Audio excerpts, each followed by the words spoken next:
Also, you want to give me an update? All right, guys, back to it again.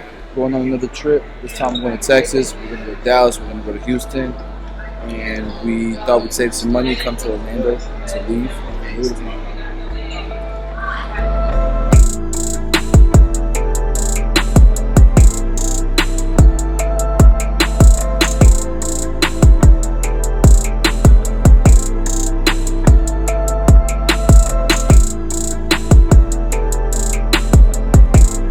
Hey, we are here in Dallas, Texas, in front of Barbers Academy. Last minute, we decided to do this, so we canceled the hands-on course for Houston, but we're here in Dallas, and Miss Anna called us. She tried to get a hold of us, and like last minute, I checked my voicemails. I really never do. I don't know about fate. I looked at my voicemails, and she wanted us to come out. So Dre contacted her. We worked out the details and figured out how we could get here. So today we were just supposed to explore Dallas, and then hit up Houston at night. But it looks like we made a change of plans. We're gonna go ahead and educate the students here at Barber Academy. So super excited, man, to kind of give back to the Dallas community. It's gonna be dope. It's gonna be some fun. So shout out to Miss Anna for making this happen. They don't just say, "Hey, you have a chair open." You say that to me, I'm not even talking to you. I'm not even taking the number down. People come to the shop, they sweep for us. They talk to us, they shadow us, they show us that they're hungry, that they want to be there. There's a lot of competition to get into a good shop. You got to show people why you stand out. So you don't just show up and say, "Hey, you got a chair available?" Not for you. You know how many phone calls I get like that every single day? It's ridiculous. You got to stand out a certain way, have a certain profession about yourself, and build a relationship with that shop, so that when you do get your license, whether there's a chair available or not, we're gonna find one. We'll tear a wall down because you're family already. You built that relationship with us already. We're gonna make sure you're eating. When I paid attention to like social media and what the reaction was, a lot of people were yelling hype bees, that's whack, I'm not getting those. For me, like, I wanted a pair. If they didn't sell out in 7 seconds, I was gonna buy it because I wanted to support the fact that a brand like Supreme, who's worked with Louis Vuitton, who's worked with some of the biggest brands in the world, is working with someone in our industry. To me, that's sick. Like, they're paying attention to barbering. If you think about it, Apple made a whole commercial, geared towards us. The marketing their camera using a barber example. You know what I'm saying? Yeah, it goes to show you that we're important. You know what I mean? They're paying attention and we're making noise, and they know we spend money. You know what I mean?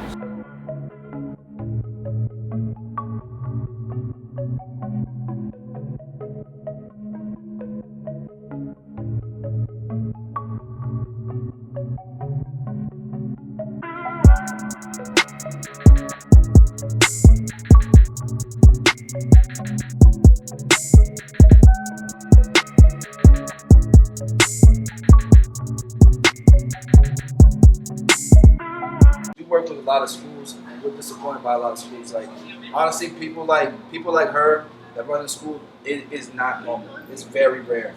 I would say we'll hit up a city. We'll call 20 schools, cosmetology and barber schools, and they just don't want to deal with nothing. They don't want to deal with nothing. They want to be quick off the phone. They don't want to hear you out, and they don't want to work with you. They don't want to bring educators to the school to help their students. So what she's doing, what this school is doing, is amazing. So I definitely want to commend you for that. Thank you. The update is we had a successful class, I think. A lot of bars. We did 3 haircuts instead of 2. I think the students enjoyed it, man. They showed a lot of love. So shout out to Barber Academy, and it's a real barber school. The Miss Anna over there, she's all about education. She's bringing in barbers like every month to educate. So I think that's so dope, and it's such a rare thing. Like, I really want to go in on all the whack barber schools, and I'm going to eventually. We're compiling a list, and we're going to put on the website whack barber schools, stay away. I'm going to put no, I'm just kidding. But today we live in an industry, in a society where barber schools are more so whack than they are great. And Barber Academy is an example of a great barber school. The fact that she's wanting to invest and bring in educators to help and she straight up, she don't have to do it, but she straight up said it's for her students, like it's for the better of her students. So shout out to Miss Anna, man. That's so dope. And I look forward to coming back. Of course, we've been recording a bunch of haircuts in the classes that we're doing. Ultimately, you're not getting the detail that we're giving in the classes, but I think it'd be wasted content if we didn't record this stuff and do a tutorial with it. So here you can see we're contouring the fade to his head shape. Fonz, good pick on the beat. Fonz, this was J Hits. This is fire. Just did another voiceover. This is the second one on this trip to Houston. Just trying to be as productive as possible. But this is gonna be a dope tutorial. I like the way it came out, Fonz. What's your long-term goal? Long-term goal?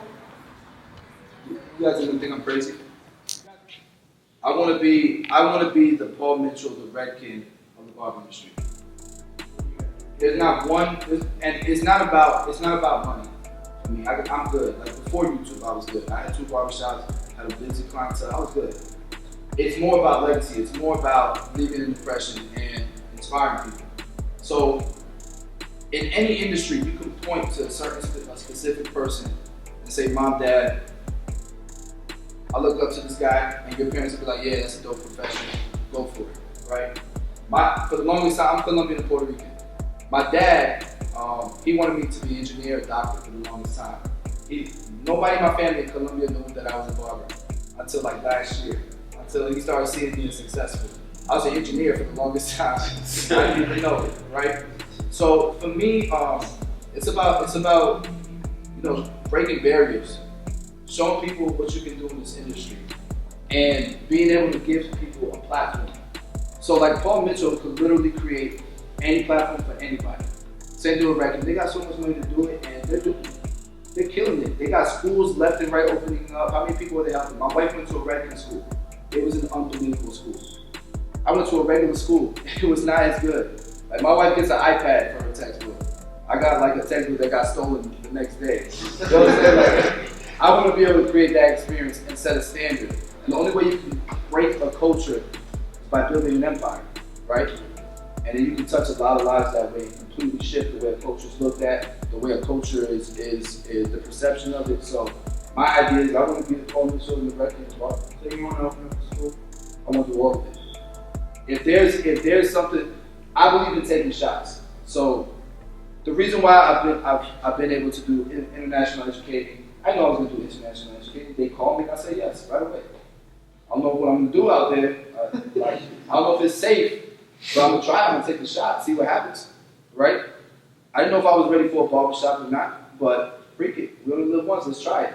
Take every shot that I can, we got one life, right? So like this tour, nobody's sponsoring it. Nobody organized it for me. I'm not going to the premiere, to IBS, and doing a class there.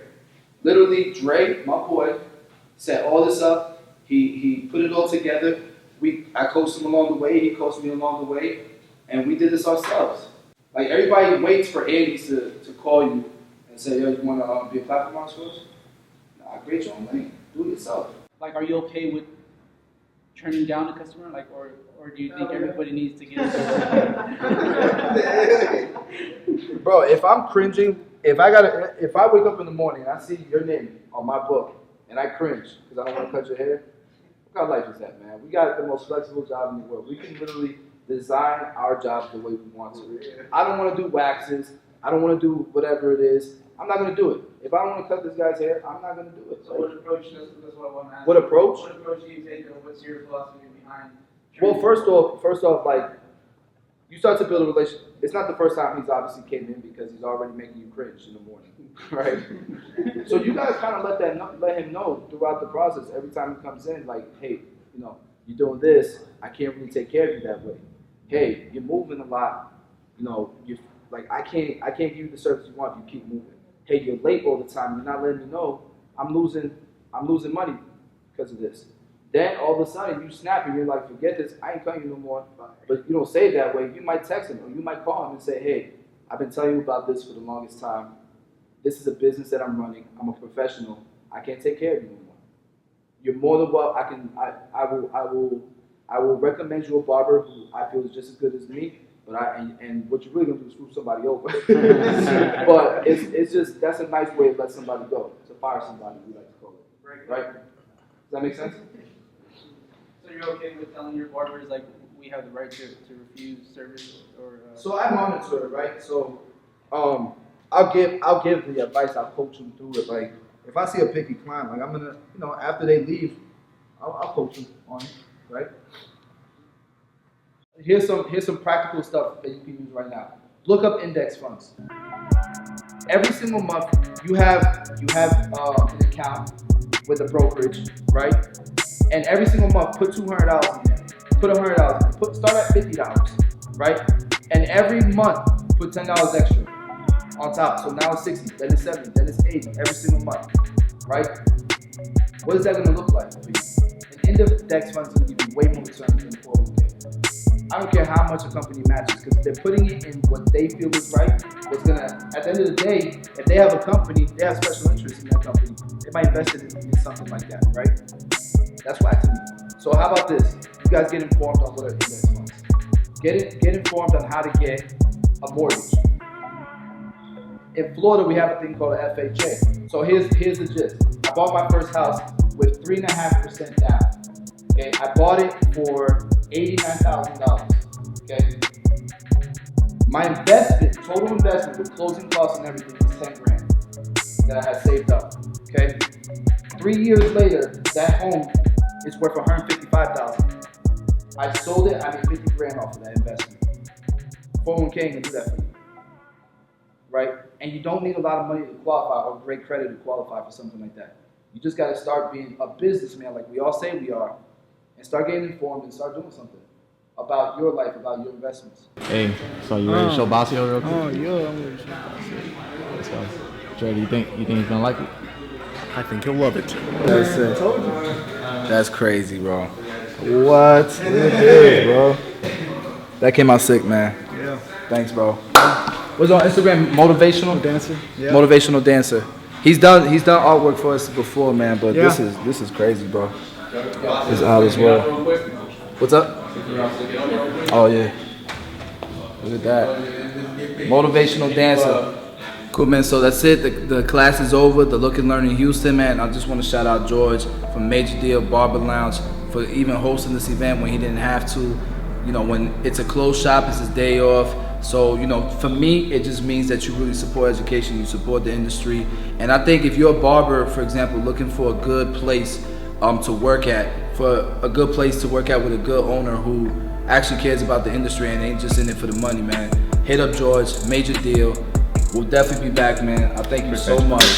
Make sure you guys follow this guy too, man, and much love, man. Thank you, bro. What's going on, people? My name is Desmond. Yesterday, I had the pleasure of attending Chris Basio's hands-on course in Charlotte, North Carolina, and it was simply amazing. So much knowledge dropped. I was able to go to school today and implement these techniques taught in the class, and it has cut my times down immensely, and I was able to push out a much better product. I want to thank Chris, Dre, and Fonz, of course, for coming out to Charlotte and you know, teaching us this information here. It was simply amazing. I couldn't actually be a part of a better experience, and I hope you all come back soon. Thank you so much.